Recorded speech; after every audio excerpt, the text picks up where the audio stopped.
K푸드의 글로벌 식품 제조 경쟁력 강화를 위한 스마트 팩토리 구축 전략에 관한 주제로 설명을 드리도록 하겠습니다.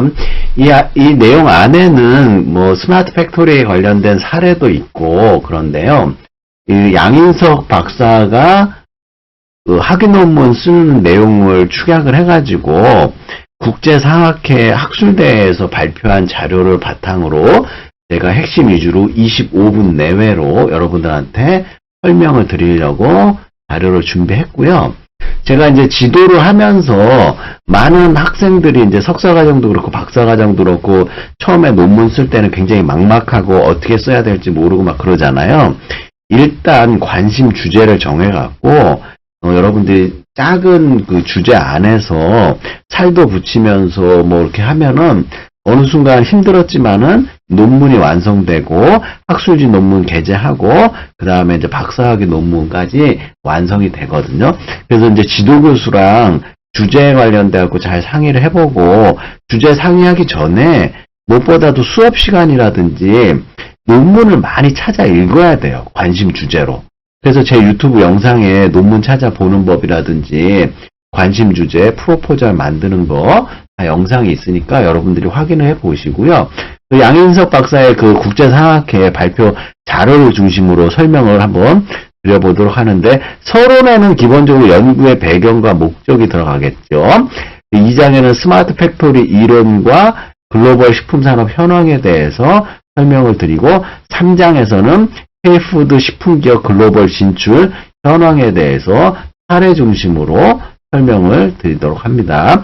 4장에서는 K푸드 글로벌 제조 경쟁력 강화를 위한 스마트 팩토리 구축 전략이라고 해갖고 AHP를 통해 가지고 실증 분석한 내용들을 설명드리니 앞으로 AHP 방법론 쓸 학생들은 이 자료가 굉장히 유용한 자료가 될 거예요. 그 다음에 결론에서 시사점과 요약 내용이 들어가고 참고문헌을 언급을 할 텐데 자, 서론에서 연구의 배경은 식품산업 스마트 팩토리에 있어서 제품 생산에 있어 빅데이터, 사물 인터넷 등의 정보통신 기술을 결합하여 가공식품을 생산하는 기능형 공장을 스마트 팩토리라고 부르고 있고요. 이 스마트 팩토리는 우리가 이제 국내외 식품기업은 글로벌 제조 인프라 구축에 관한 방안으로 K푸드 스마트 팩토리 확산에 대한 논의가 빠르게 지금 추진되고 있는 배경인데 일부 대기업을 제외하고는 이와 관련된 실증 연구가 매우 부족한 상황이죠. 스마트 팩토리 관련돼 가지고. 자, 그래서 여기 보시면은 연구 뭐 구성 조직도 해갖고 기본적으로 여러분들 선행 연구 관련된 거 다 찾아보고 변수 찾는데 포커스 그룹 인터뷰도 했고요.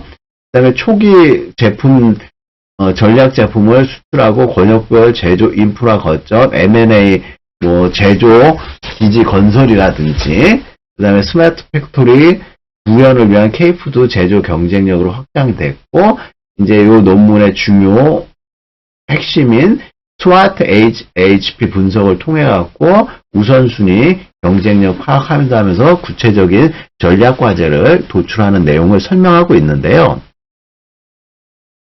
자, 연구의 목적으로 일단은 뭐 스마트 팩토리에 관련된 중요한 우선순위 변수를 파악하고요. 스마트 팩토리에 관련된 강점, 약점, 기회, 위협을 식별해 가지고 전문가에 대한 설문조사 중요도 파악하는 게 주요 목적이고 그 다음에 글로벌 시장 확장을 위해서 K푸드의 대기업 중심의 사례를 중심으로 중소기업까지 어떻게 확장할 수 있는지 그 다음에 AHP 분석 방법론을 적용해가지고 중요한 전략적 우선순위 파악한다든지 K푸드 글로벌 경쟁력 확보를 위한 스마트 팩토리 구축 전략을 제시하는 건데요.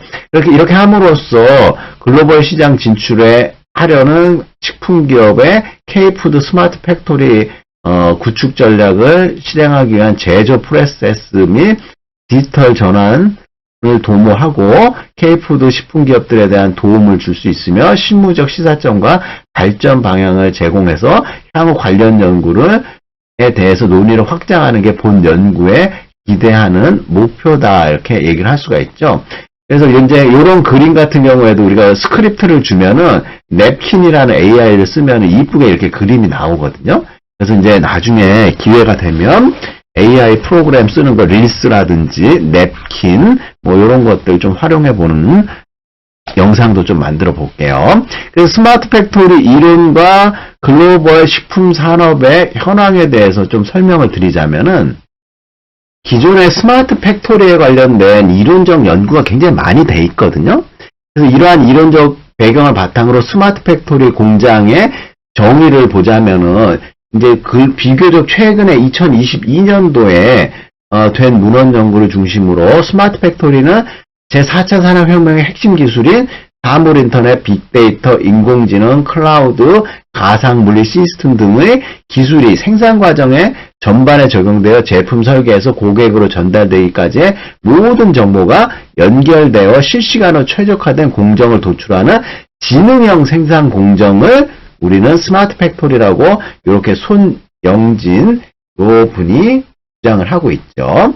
그래서 다양한 학자들이 뭐 2016년도, 17년도 산업통상자원부까지 해갖고 비슷한 스마트 팩토리에 대한 정의를 내리고 있는데 이런 것들은 이제 문헌 연구로서 여러분들 한번 읽어보시면 될 것 같고요. 실시간 주문 맞춤형 생산과 제조 공정의 디지털화가 가속되고 있는데 이러한 스마트 팩토리를 우리가 K푸드, 식품산업에 적용을 시켜갖고 논문을 쓴다는 거예요. 그러면 스마트 팩토리는 꼭 식품산업 아니래도 군수산업이라든지 자동차라든지 뭐 여러 가지 제조업에 적용을 시켜갖고 논문을 쓸 수 있겠죠. 그래서 이 논문의 차별점은 K푸드를 대상으로 해가지고 스마트 팩토리를 적용을 시켰다 이거죠. 자, 스마트 팩토리 관련돼갖고 국내 식품 선도기업들은 제품 수준, 품질 관리, 수율 향상 등의 미래 경쟁력 확보를 위해서 스마트 팩토리를 구축하는데 상품의 기획, 생산, 유통 단계에서 사물 인터넷, 가상물리 시스템, iOS 등의 ICT 융합 각 요소들을 적용하고 있고요. 그 다음에 스마트 팩토리를 식품을 제조하면서 안전과 직결된 중요한 공정, 가열, 금속 검출 등의 관리, 기준, 온도 설정 등 자동으로 수집 관리하여 데이터의 위변조를 방지하는 식품 특화 스마트 팩토리 시스템인 스마트 햇섭과 연계시켜가지고 활용하고 있다. 이렇게 볼 수가 있어요.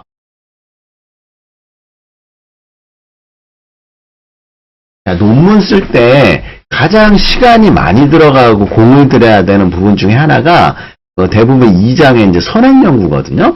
그래서 본 연구도 기존 스마트 팩토리에 관한 이론과 글로벌 식품 산업 현황에 관련돼 갖고 각종 자료를 강점, 약점, 기회, 위협 중심으로 해가지고 기존 선행 연구들을 이렇게 쭉 파악을 했어요. 보면은 K푸드 글로벌 경쟁력 확보를 위한 스마트 요인을 도출했는데 글씨가 이제 좀 작아서 잘 안 보이는데 그러니까 뒷부분에도 자세하게 설명드리도록 할게요. 강점 4가지 요인, 약점 4개, 기회 4개, 위험 4개를 해갖고 이걸 조합을 하면은 이 중에 뭐가 굉장히 가장 중요한지를 AHP를 통해갖고 파악을 할 수가 있고요. 그 다음에 이걸 이제 스와트를 통해가지고 전략을 이제 입체적으로 매트릭스를 구성할 수 있는 게 중요하다. 그래서 이러한 강점, 약점, 기회, 위협은 그냥 뚝 떨어져서 나오는 게 아니라 문헌 연구, 선행 연구를 잘 보면서 이런 것들을 도출하고 하는 것들이 중요하다 이렇게 얘기를 할 수가 있어요.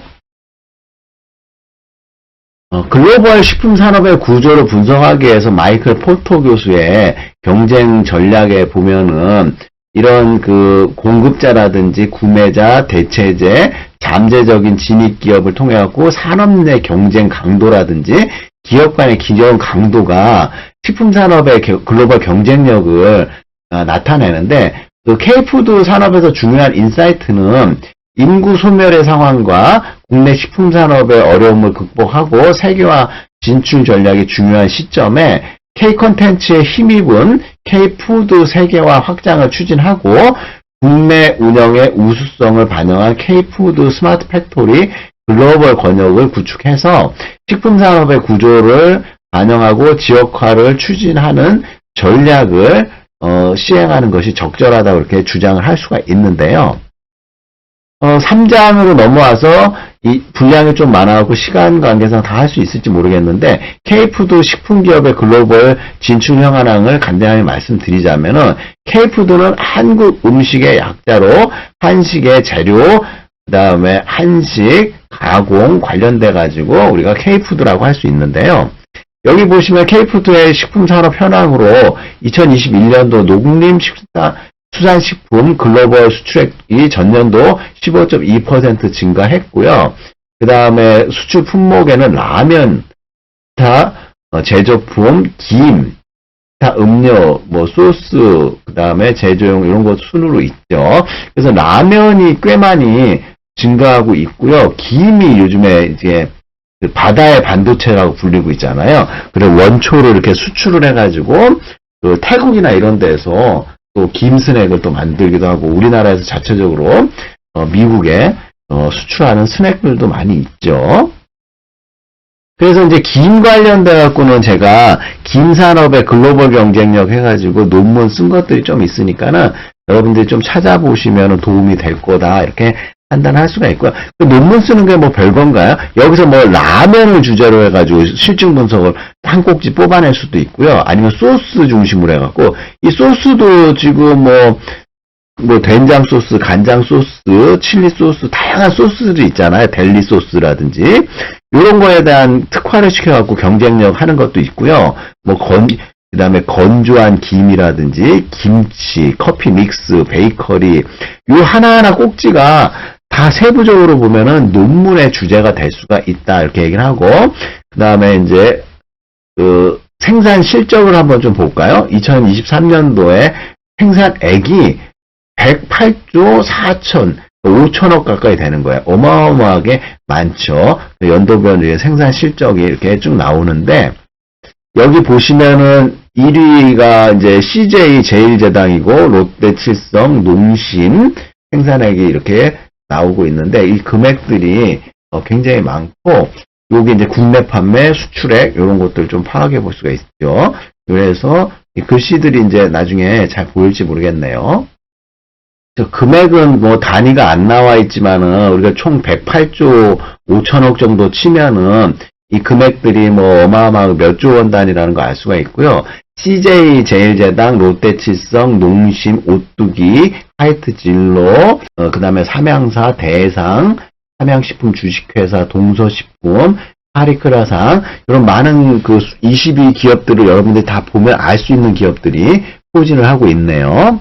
K푸드 글로벌 진출 사례, CJ 제일제당을 중심으로 해서 보면은 2024년에 매출 11조 원을 달성했네요. 지금 23개 국가에 진출을 했고 해외 오피스가 56개고요. 109개의 법인을 갖고 있고 17개 지역 오피스가 있고요. 97개의 제조 사업장이 있네요.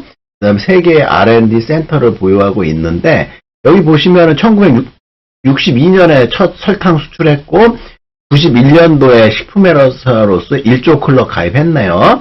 96년도부터 이제 햇반을 출시했고 그 다음에 중요한 것들 보면은 미국에서 또 뭐 회사를 또 하나 인수했고 그 다음에 2016년도에 베트남 통합 생산 기지 그래갖고 2024년에 11조를 달성했는데 10배가 되기까지는 꽤 한 30년 가까이 걸렸네요. 자, 그 다음으로 이제 오리온이 또 대단한 식품 기업인데 이 중국에서 1조 거의 2천억 정도 매출이 일어나고 영업이익이 2,200억, 한국 매출액이 1조 700억이고요. 영업이익이 1,688억인데 영업이익 면에서는 중국이 더 높네요.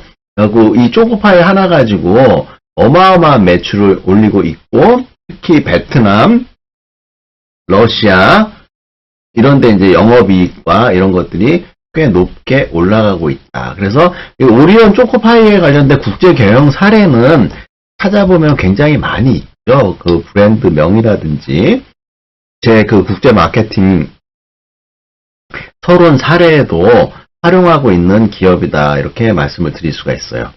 다음으로 삼양식품이 요즘에 이 불닭볶음면으로 어마어마한 인기를 끌고 있고요. 원래는 이 삼양 기업이 매출이 너무 떨어져가지고 문 닫기 직전까지 갔는데 이 불닭볶음면 하나가 회사를 아예 살려버렸죠. 그 다음에 이제 그 수출액이라든지 이런 것들이 어마어마해가지고 이 삼양의 그 불닭볶음면 하나만 가지고도 굉장히 연구할 거리들이 많이 있고 기존에 또 연구가 또 많이 되어 있을 거예요.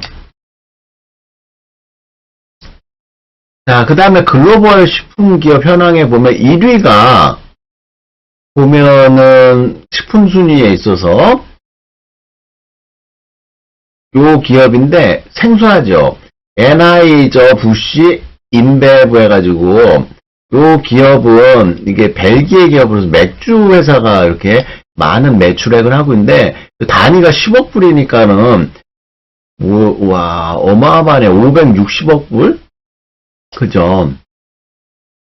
매출액을 가지고 있으니까 이런 회사 같은 경우에 그 다음에 이제 네슬레가 2위를 하고 있고요.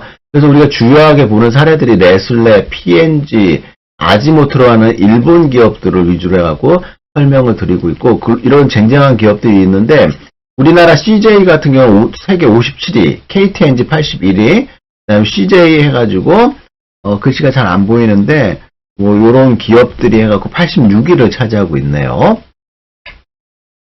그래서 이제 그 K푸드 스마트 팩토리 구축 전략을 보면 뭐 MES를 활용한 스마트 해수업 시스템을 구축한다든지 그 다음에 데이터 수집 응용이 잘 이루어지지 않고 있다는 점을 파악해가지고 이걸 개선한다든지 추적성 관련 데이터를 어떻게 수집 활용할지를 시스템 구축하는데 고려를 해봐야 될 사항이다. 이렇게 얘기할 수가 있어요.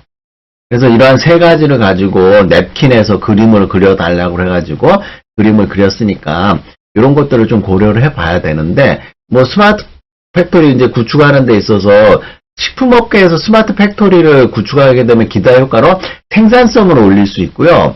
폐기물을 감소할 수 있고 지속 가능한 성장, 품질 및 안정성이 올라가고 유연성 맞춤 생산을 하는데 용이한 장점과 기대 효과가 있고요. 그래서 스마트 팩토리를 도입하는 접근 방법에는 성과 요인 관련된 기능 요인, 기술 요건 해갖고 이런 중요 사항들에 대해서 언급한 선행 연구들이 있으니까 여러분들이 이런 것들을 좀 보시면은 될 것 같은데 지금 영상으로는 좀 글씨가 좀 작아가지고 보일 수가 있을지 모르겠는데요. 하여간 이 큰 꼭지들만 여러분들이 좀 파악을 하면은 될 것 같습니다. 그래서 이제 드디어 4장에서 스마트 AHP 분석을 하기 위한 그 스마트 팩토리 구축 전략을 설명하고 있는데요. 복잡한 경영 환경 하에서 스마트 AHP 분석법은 내부 요인과 외부 요인의 강점, 약점, 기회, 위협을 고려하여 조직의 경영 전략과 마케팅 전략을 수립하는 전통적인 방법으로서 여러분들이 이 뭐 SO 전략이라든지 WO 전략, ST 전략, WT 전략들을 활용을 해가지고 기업의 전략 매트리스를 제공하는데 아주 유용한 기법이다 이렇게 얘기를 하고 있고요. 그래서 요거의 단점이 계량화하기가 좀 힘든데 이걸 보완한 게 이제 AHP다 이거죠. 그래서 이제 스마트 AHP 분석을 통해 가지고 도출된 정성적인 요인들을 계량화해갖고 중요도를 결정하고 다양한 정책, 전략적 대안 및 상대 비교의 중요도를 고려하여 전략을 수립할 수 있는 게 스와트 AHP 분석법이다 이렇게 얘기를 할 수가 있고요. 다양한 경영 전략 및 다수의 대안 정책들을 도출하기 위한 다양한 연구에 활용이 돼 있어요. 그래서 예를 들어 이상하 박사가 K푸드 인도네시아 시장 경쟁력 강화할 때 연구를 하고요. 우주 위성 산업의 성장 전략도 있고 스포츠 산업, 국제 물류, 주선입에 관련된 선행 연구 스와트 AHP 방법들이 있으니까는 다양한 곳에서 시도되는 유용한 분석 기법이고요. 저도 이 기법을 통해 갖고 논문을 또 많이 썼는데, 보시면 K푸드 글로벌 제조 경쟁력 강화를 위한 스마트 팩토리 구축에 관련돼 갖고 SWOT 해가지고 강점, 약점, 기회, 위협의 중요한 변수들을 도출한 다음에 이 하위 요인이 또 4개씩 있거든요. 그래서 이런 것들은 예를 들어 갖고 스마트 팩토리를 구축하기 위한 한국 K푸드의 강점은 수출 확대, 현지 수요의 뚜렷한 증가, 첫 번째가 있고요. 두 번째가 식품 제조 디지털 신속 추진이라든지 사례가 확산되고요. K산업별 스마트 팩토리 결과물이 많고 해썹 확산 및 스마트 팩토리 연계 구축을 시도하고 있는데, 이런 것들이 4가지가 강점이 되는데, 이 4가지 중에 뭐가 중요한지 잘 모르겠죠. 그렇기 때문에 우리가 AHP 기법을 써갖고 파악을 하는 거예요. 이게 총 4 곱하기 4 하면은 16개인데, 이 16개 중에 뭐가 제일 중요한지를 이제 실증 분석을 통해 갖고 파악을 하고, 이런 것들을 조합을 해 갖고 매트릭스를 구성을 해 가지고 파악을 해볼 수 있죠. 그래서 이제 양인섭 박사님은 38명의 전문가를 대상으로 해 가지고 이것들을 이제 설문지를 구성하고요. 그다음에 일관성 분석가 해갖고 0.1 이하의 것들은 해갖고 유효한 설문지 위주로 파악을 했고요. 그래서 응답자의 인구 통계 특성 해갖고 전체 18명 중에 남성의 비율이 17명, 여성 1명, 근무처가 어딘지, 직무 직책, 경력, 전문 분야 해가지고 이렇게 인구 통계학적 설명을 냈고요. 그 다음에 이제 스와트 AHP 분석 결과를 보면은 전체적인 우선순위 이렇게 또 파악을 해볼 수가 있죠. 그래서 이제 가중치라는 게 이렇게 좀 부여가 되거든요. 그래서 이제 우선순위 쭉 보니까 1순위 S1 K푸드 수출 확대 현지 수요 증가가 뚜렷하다. 그렇게 기회, 그 다음에 강점, 기회 이런 식으로 해갖고 쭉 해갖고 16가지의 중요도 순위를 파악한 결과값이 나왔고요. 이건 이제 그림으로도 나타낼 수가 있고, 그 다음에 이제 요 안에서도 중요한 우선순위를 쫙 파악해가지고 강점 안에서 4가지가 있는데 전체 중에 우선순위, 복합가중치 둬가지고 파악을 해볼 수가 있어요. 그래서 이걸 가지고 이제 SO 전략이라든지 WO 전략, ST 전략, WT 전략 해갖고 전략 매트릭스를 구성을 해보는데, 하나만 설명을 드릴게요. 왜냐면 시간이 너무 없어가지고, SO 전략 같은 경우에는 강점과 기회를 합친 전략인데, 강점 첫 번째, 그 다음에 기회 가장 높은 걸 합치면 K푸드 수출 확대 및 현지 수요 증가가 뚜렷하기 때문에 산업별 스마트 팩토리 결과물을 많이 만드는 기회를 가질 수 있다. 이런 전략을 짤 수가 있죠. 그래서 결론을 말씀드리자면은 이 연구는 국내 주요 식품 기업들은 세계적으로 증가하고 있는 K푸드 수요에 대응하고 생산성과 품질 향상을 통해 지속 가능한 성장을 이어나가기 위해 디지털 전환을 시도하고 있는데, 그중에서 이러한 디지털 전환의 핵심 요소로서 K푸드 스마트 팩토리 구축에 큰 노력을 하고 있고요. 식품 제조 경쟁력 확보를 위해서는 스마트 팩토리 구축을 통한 기대 효과가 많은데, 로봇 활용이라든지 자동화 공정, 그다음에 노동자의 부담을 줄이고 생산성 증대시킬 수 있으며, 빅데이터를 이용한 예측 기술을 활용하고 효율성을 높이며 낭비를 줄이고 기업의 지속적인 가능성을 향상시킨다. 그다음 특히 센서, IoT를 이용한 실시간 모니터링, 그다음 품질과 안정성 향상을 기대할 수가 있고요. 그다음 위험 및 맞춤형 생산 및 생산 최적화를 통해 다양한 경제적 성과를 개선할 수 있다. 이렇게 주장을 할 수가 있어요. 그래서 이제 SO 전략, ST 전략, WT 전략에 대해서는 시간 관계상 자료를 제가 올려드릴 테니까, 아까 이거 조합을 하게 되면 이런 좋은 전략들을 우리가 짤 수가 있다 해갖고 결론에 말씀드리고요. 요걸 통해 갖고 시사점은 이제 각 항목별로 정부 지원 어떻게 해야 되는지, 전략적으로 어떻게 수출하고 문화적인 영향을 어떻게 고려하며 품질 관리, 디지털 기술 활용이라는 냅킨으로 이제 주요한 이슈들을 시사점으로 활용해가지고 K푸드의 글로벌 경쟁력 확보를 위한 스마트 팩토리 구축 전략을 수립할 수가 있다. 뭐 모든 연구는 이제 연구의 한계점이 있는데 대기업 중심으로 연구가 됐으니까 중소기업에 대한 연구도 해야 되고요. 이런 그 향후 연구 방향만 잘 보더라도 논문을 쓰실 분들은 이런 거를 업그레이드하거나 보완하면 새로운 논문을 또 쓸 수가 있어요. 그래서 이런 최신 참고문헌들 잘 활용을 해가지고 논문을 쓸 수가 있고요. 주어진 25분 안에 양인섭 박사 논문을 제가 빠르게 설명을 드렸고 자료를 통해 갖고 여러분들이 좀 더 검토해 보시기 바랍니다. 자, 수고 많으셨습니다.